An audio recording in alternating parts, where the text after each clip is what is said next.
ஜிடிபியாவது வேளாண்மைக்கும் முக்கியமான துறைகளான கல்வித்துறை, வேளாண்மை துறை, ஹெல்த், அந்த சுகாதாரத்துறைக்கு கொடுக்கணும். ஆனா இங்க 1% கூட இல்ல. பூவம் அடையாற சுத்தப்படுத்துறதுக்கா இல்ல பியூட்டிபிகேஷனுக்கா, அது தெளிவில்லாம இருக்கு.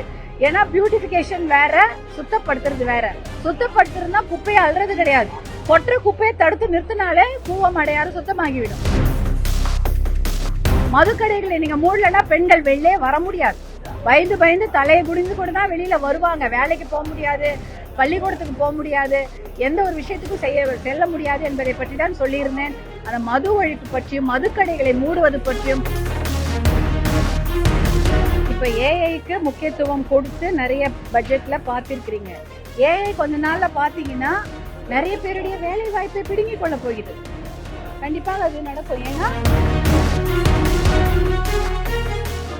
தமிழ்நாடு நிதிநிலை அறிக்கை 2026-27 என்று வெளியிடப்பட்டது.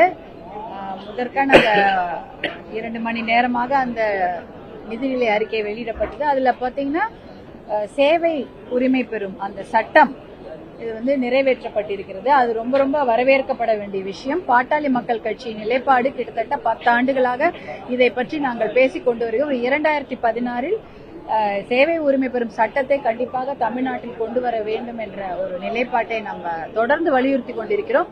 இந்தியாவில் பாத்தீங்கன்னா 21 ஸ்டேட்ஸ்ல இருக்கு. 21 மாநிலத்துல சேவை உரிமை பெறும் சட்டம் அமலுக்கு இருக்கிறது. 15 நாட்களுக்குள் பொதுமக்கள் விண்ணப்பித்து அவர்கள் பெற வேண்டிய அத்தனை திட்டங்களையும் அரசாங்க அலுவலகங்கள் அவர்களுக்கு வழங்க வேண்டும். அந்த திட்டத்தை தமிழ்நாட்டில் கொண்டு வந்திருப்பது எங்களுக்கு மிகுந்த மகிழ்ச்சியை கொடுக்கிறது. பாட்டாளி மக்கள் கட்சி அதை வரவேற்கிறது. அதே போல சில திட்டங்களான தாய்மாமன் சீர், அண்ணன் சீர் போன்ற திட்டங்களையும் வரவேற்கின்றோம். முதியோருக்காக ஒரு சிறப்பு திட்டங்களை இன்னைக்கு அனௌன்ஸ் பண்ணியிருக்கிறாங்க. பல மாவட்டங்களில் முதியோருக்கான ஒரு மையங்கள் ஏற்படுத்தப்பட்டு அவர்களுக்கு ஒரு நல்ல வாழ்க்கை கொடுக்கப்படும்னு சொல்லி இருக்கிறாங்க. அதை நாங்கள் வரவேற்கிறோம். ஆனால் நாங்கள் பெரிதும் எதிர்பார்த்தது விவசாயத்திற்கு கொடுக்கப்படும் முக்கியத்துவத்தை பற்றி தான் எதிர்பார்த்தோம். ஆனா ஒரே ஒரு திட்டங்கள் கூட அதுல பெருசா சொல்லப்படல. குறிப்பாக கூட்டுறவு கடன் தள்ளுபடி என்ற அந்த திட்டத்தை நாங்க முழுமையாக தள்ளுபடி செய்ய வேண்டும் என்ற ஒரு ஒரு அறிவிப்பை எதிர்பார்த்து கொண்டிருந்தோம் இந்த நிதிநிலை அறிக்கையில. ஆனா அது வரவே இல்லை.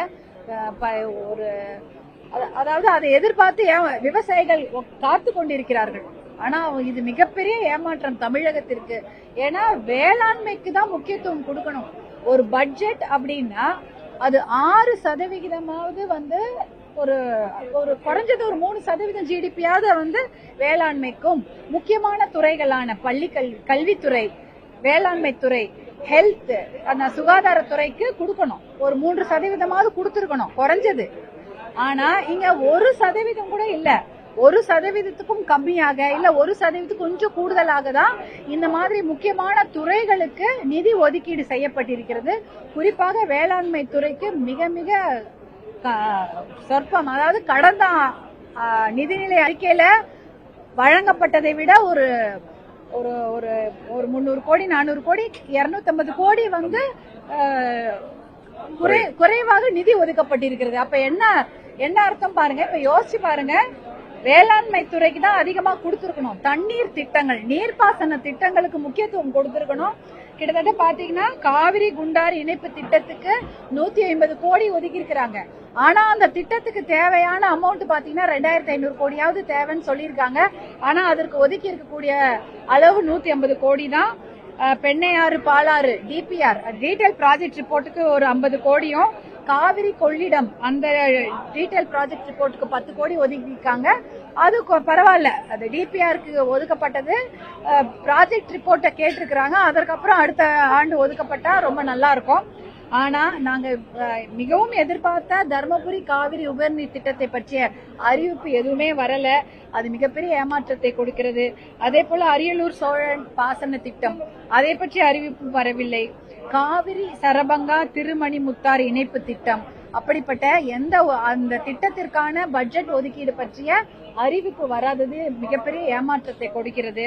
அதுவும் வேளாண்மை துறைக்கு இந்த திட்டங்கள் டிபிஆருக்கு தான் அனுமதி கொடுத்திருக்காங்களே தவிர திட்டத்துக்கு அனுமதி கொடுக்கல.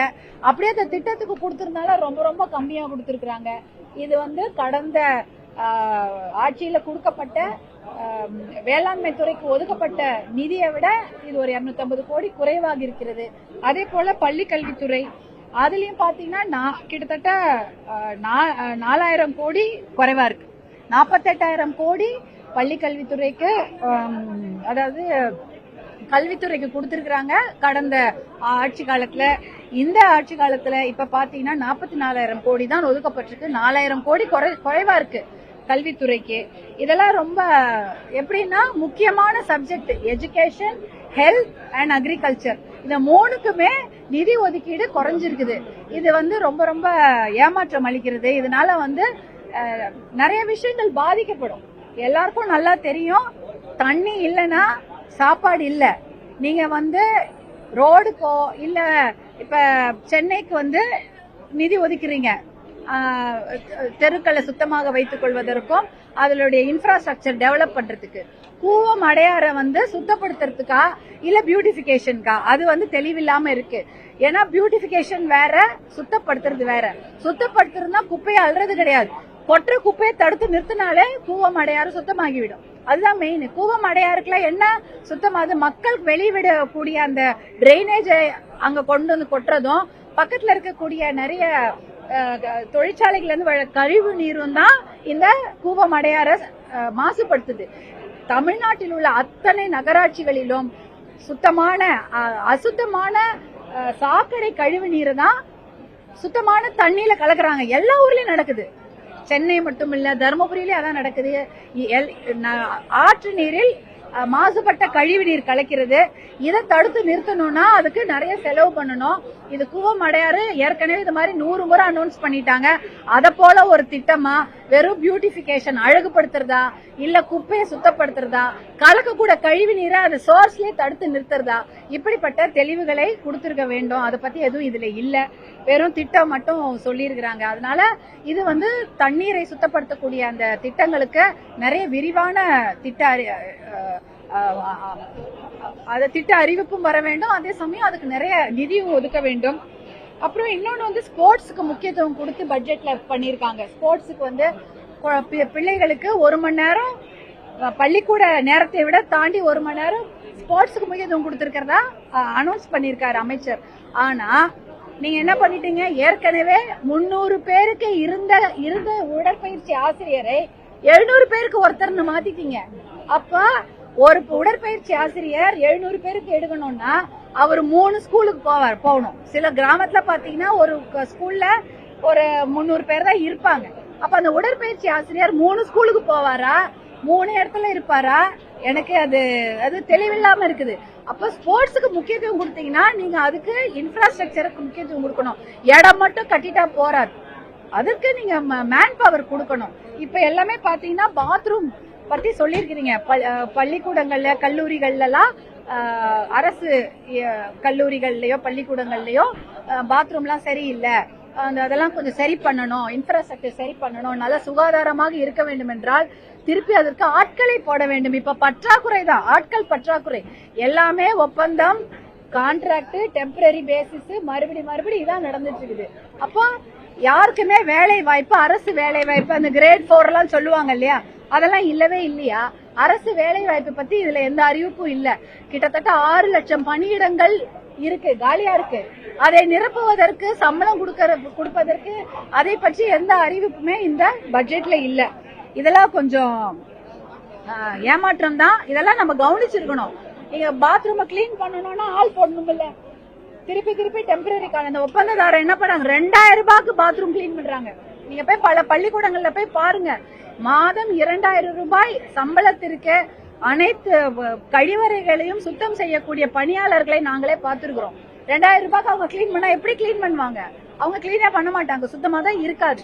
அப்ப இதற்கு அரசாங்கம் ஆட்களை போடுகிறதா, தொகுப்பூதியத்துல எடுக்கிறாங்களா, டெம்பரரியா எடுக்கிறாங்களா, எப்படின்னு அதை விளக்க வேண்டும். இதுதான் இதுல எங்களுக்கு ரொம்ப ரொம்ப ஏமாற்றம் அளித்தது விவசாய பட்ஜெட்டும். அதே சமயம் மது படிப்படியாக குறைக்கப்படும் இல்ல போதை ஒழிப்பு பத்தி ரொம்ப நேரம் அதை பத்தி விவாதிச்சிருந்தாங்க, அதை பற்றிய பேசி கொண்டிருந்தார்கள். ஆனா மது ஒழிப்புக்கு இனிஷியலா எடுத்தாங்க அந்த ஸ்டெப், 717 கடைகளை மூடினாங்க. ஆனா இன்னைக்கு அதை பத்தி எந்த ஒரு அறிவிப்புமே பட்ஜெட்ல இல்ல. மது ஒழிப்பு செய்தால்தான் தமிழ்நாட்டுல மக்களுக்கு ஏதாவது நன்மை நடக்கும், பெண்கள் பாதுகாப்பு உறுதி செய்யப்படும். நான் அதை பத்தி தான் பேசினேன். மதுக்கடைகளை நீங்க மூடலன்னா பெண்கள் வெளியே வர முடியாது. பயந்து பயந்து தலையை குடிந்து கூட தான் வெளியில வருவாங்க. வேலைக்கு போக முடியாது, பள்ளிக்கூடத்துக்கு போக முடியாது, எந்த ஒரு விஷயத்துக்கும் செல்ல முடியாது என்பதை பற்றி தான் சொல்லியிருந்தேன். அந்த மது ஒழிப்பு பற்றியும் மதுக்கடைகளை மூடுவது பற்றியும், மதுக்கடைகளை மூடினால் ஆல்டர்னேட் வருமானத்தை பற்றி இந்த பட்ஜெட்ல எந்த ஒரு குறிப்பும் தெளிவும் இல்லை. அதனால இது எங்களுக்கு மிகுந்த ஏமாற்றத்தை எதுக்குன்னா, விவசாயத்துக்கு அதிகமாக கொடுக்காததும், விவசாயத்துக்கு அதிக நிதி ஒதுக்கீடு செய்யாதது, குறிப்பாக கூட்டுறவு கடன்களை தள்ளுபடி செய்யாதது மிகப்பெரிய ஏமாற்றத்தை கொடுக்கிறது.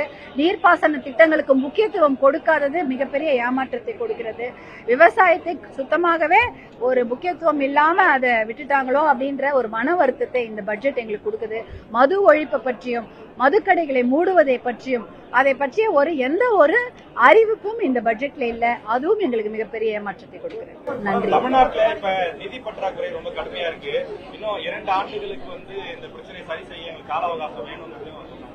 அப்ப நமக்கு எதிர்பார்ப்பு நிறைய இருந்தாலும் காலம் தேவைப்படுது. நீங்க 2 வருஷத்துல இப்ப ஏஐக்கு முக்கியத்துவம் கொடுத்து நிறைய பட்ஜெட்ல பாத்திருக்கிறீங்க. ஏஐ கொஞ்ச நாள்ல பாத்தீங்கன்னா நிறைய பேருடைய வேலை வாய்ப்பை பிடுங்கிக் கொள்ள போகிறது. கண்டிப்பாக அது நடக்கும். ஏன்னா ஆர்டிபிஷியல் அது இன்டெலிஜென்ஸ்ன்றது நிறைய வேலை வாய்ப்புகளை அதுவே எடுத்துக்கொள்ள போகுது. ஆனா வேளாண்மைக்கு அப்படி கிடையாது. ஆர்டிபிஷியல் இன்டெலிஜென்ஸ் வேளாண்மையோ சாப்பாடு யாருக்கும் போட போறது இல்ல. வயல்ல இறங்கி அந்த விவசாயிகள் வேலை செய்தால்தான் நம்ம ஊருக்கு சாப்பாடு போட முடியும். அதை ஏஐ பிடுங்கிக் கொள்ள முடியாது. அப்படி இருக்கும்போது ஏஐக்கு முக்கியத்துவம் கொடுத்திருக்கிறீர்கள், கூடுதல் முக்கியத்துவத்தை வேளாண்மைக்கு கொடுத்திருக்க வேண்டும் என்பதுதான் எங்களுடைய இது.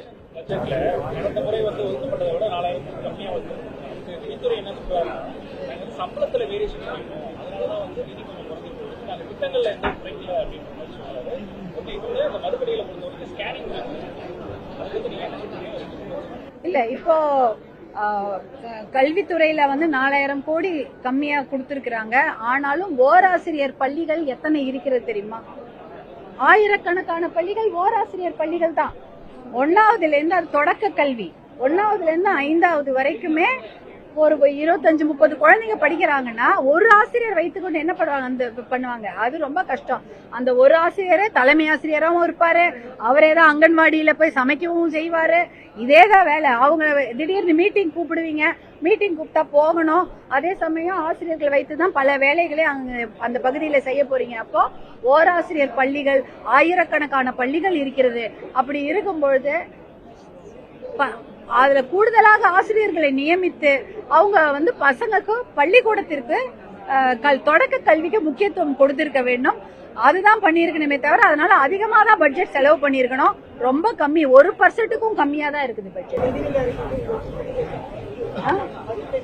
அது மதிப்பீடு எங்க கட்சியில பாட்டாளி மக்கள் கட்சியில மருத்துவர் அன்புமணி அவர்கள் அவர் மதிப்பு கொடுப்பாங்க.